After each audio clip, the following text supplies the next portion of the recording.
Sully. How are you today? Pretty good, man. Yeah, you know McGarry. He gets a little long-winded sometimes. I'm guessing McGarry got himself on a rant, and when he does, he just cannot be stopped. Yeah, we were all over the map, cross-country football. He's actually on his way up to Bergen Catholic to check out St. Augustine.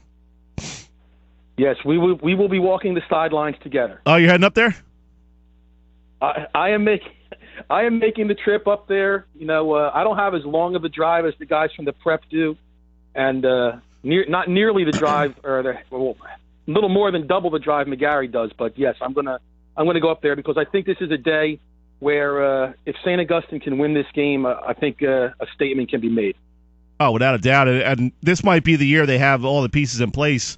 They're going to have a little bit of a tougher time on defense. I was talking to one of the assistant coaches, Tiger Benetti, last night at the Holy Spirit game, said Dean Kolinich is out with a concussion, so they're going to have to do a little rearranging on defense. Well, that's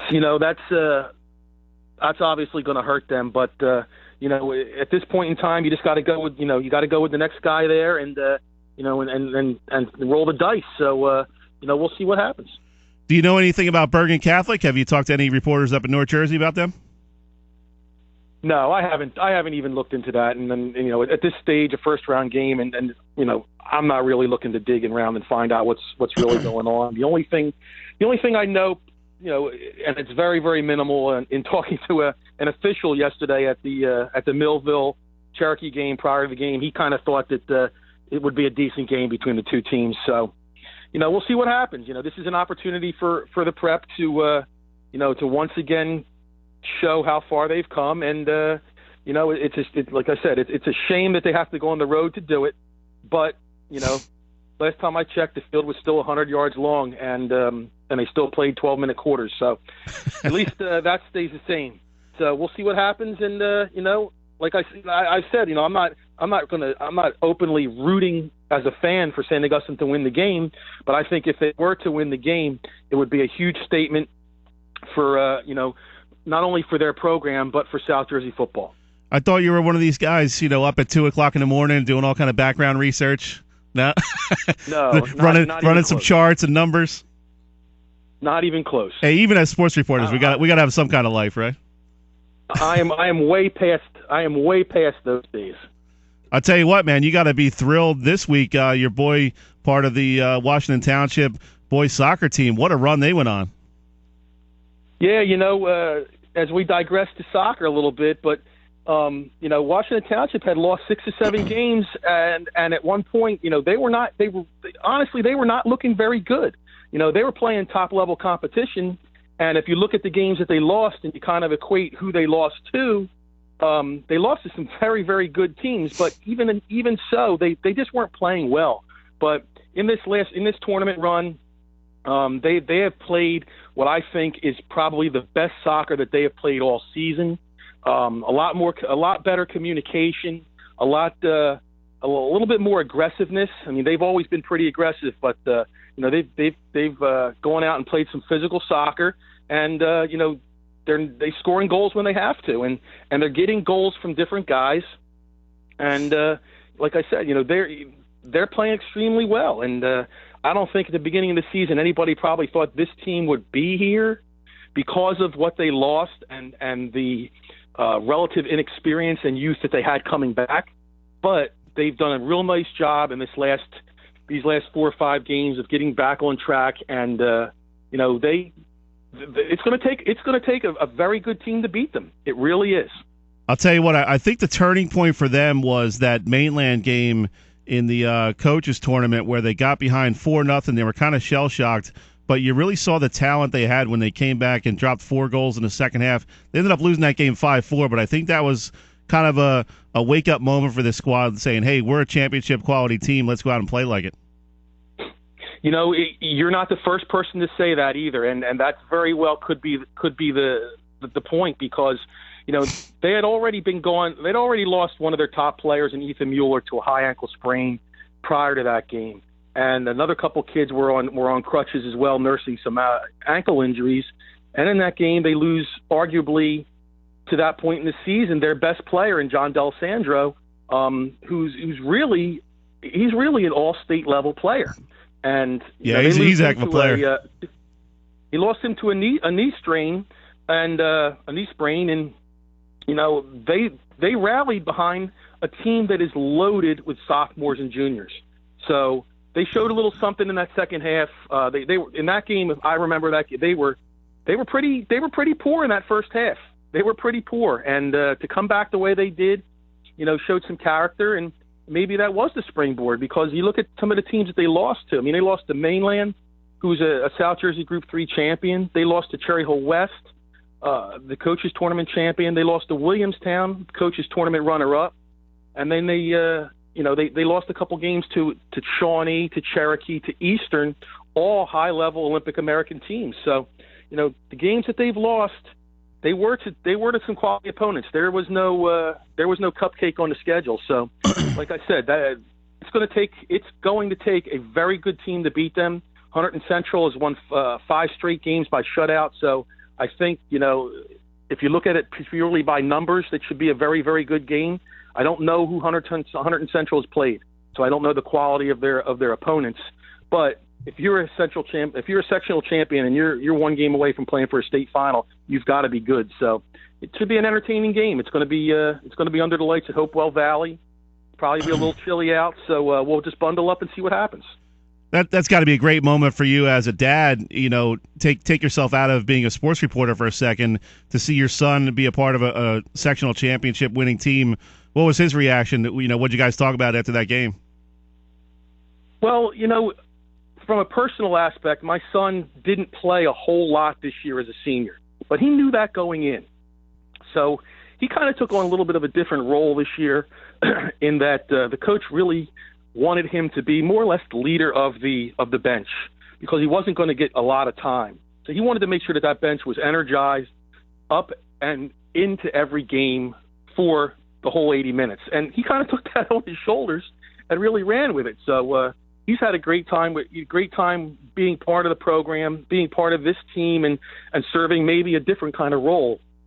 And just to see those kids celebrate excuse me, after winning that game against RV was something very special, as a parent, that you can't really appreciate unless you're in that situation.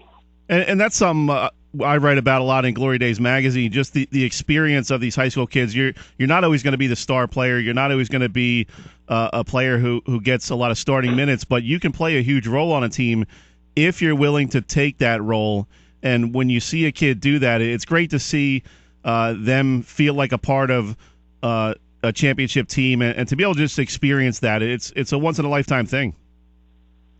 Yeah, he had his moments during the season where he was on the field. He had a couple opportunities to score some goals, and he was very much part of it. But, there, in talking to some other people, just about the role that he played and his character, and, obviously it's my son, but any senior who realizes he's in a situation where, well, you know what, I'm probably not going to play a lot.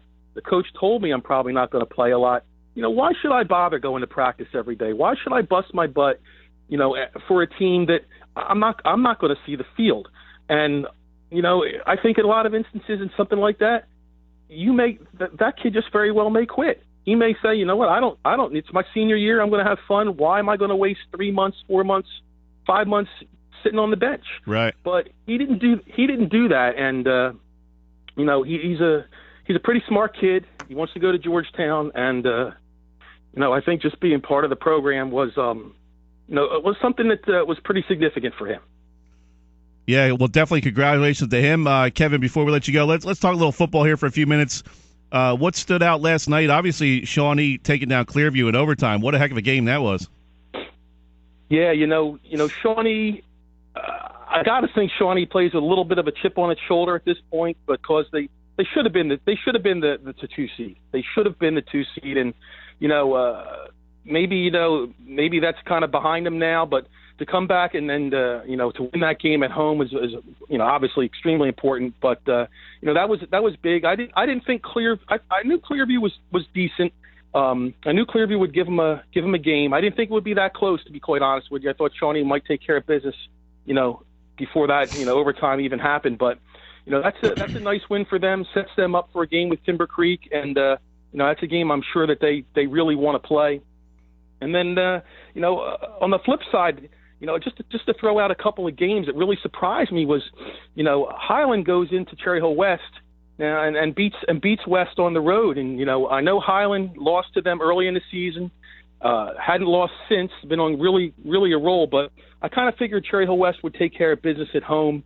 But seems like over the last couple of weeks, something has happened with them that maybe they're just not on all the cylinders, or it's just that they're playing some teams that are tough and just lost. But that was a huge W for Highland. And then another one was just the top of my head was Collingswood knocking off Cinnaminson. I thought Cinnaminson even playing on the road would be able to take care of Collingswood, but the Panthers really came out and took care of business, and now they're going to get an opportunity to play West Deptford again. So there's just two games that popped out in the top of my head, and we'll see what happens with every the handful of games we have today. Yeah, Collingswood and Highland really strike me as two teams that are getting hot at the right time. Yeah, they've been playing well. They've been playing really well, and they've been coming along, and this is the time when you got to put it all together. There's no excuses at this point. We don't want to hear any excuses.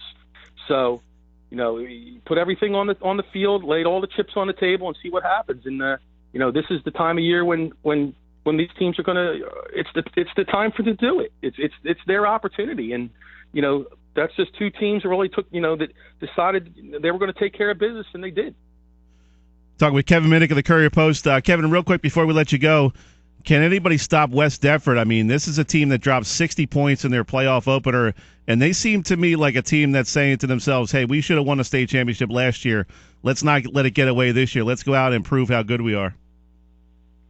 The Collingswood people are not going to like it, but I think West Deptford gets past Collingswood, and I think that ultimately they end up playing Cedar Creek, and that's a game that they want. And the thing with West Deptford is, Anthony Seas got hurt about 3 weeks ago or so with a torn labrum, but he seems to he's back and he's playing, and he may not get the workload that he had been getting up to the point of his injury, but he's still a significant impact player, even at the fact that he's not 100%. So West Deptford's going to run the ball. No surprises there, as they have all season. I think they went for 400 and some yards last night. And they're just a team that's on a mission, and I think they have everything it takes to get to that final and win. I really do. And it starts up front. They got a tremendous offensive line, and they've obviously taken care of business. They've had a couple scares, if you can call them scares, I guess, but they've answered every bell. So I think West Deptford remains the team to beat in two, and we'll see what happens in next week and then in 2 weeks after that. I definitely agree with you that they're a team on a mission. Good stuff, Kevin. As always, we appreciate you checking in. We'll check in with you next week, as this time next week we'll have most of our championship finals set. So we'll talk to you next week and see what's going on from here on out in the football playoff season. Hey, absolutely. Thanks, Kev. Appreciate it. Thanks again. All right, that was Kevin Minnick of the Courier-Post.